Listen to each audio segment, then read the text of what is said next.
So this is my current progress.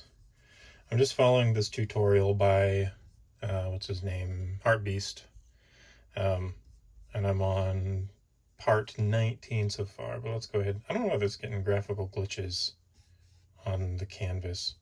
It doesn't really affect the play, but check it out. Hit play. I'm using a Bluetooth controller. It automatically binds, so you can move them around. You can use the analog stick too, but the stick on this is kind of busted up. You can slash. You can roll, and then when you get too close to these guys, they run at you. And if you get hurt by one, oof, oof.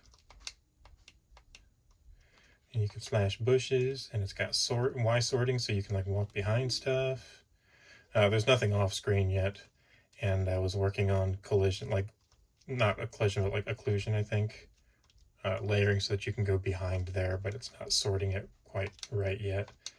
But then you can like get behind the trees, and if you get hit, boom, then all your hearts go down, you die.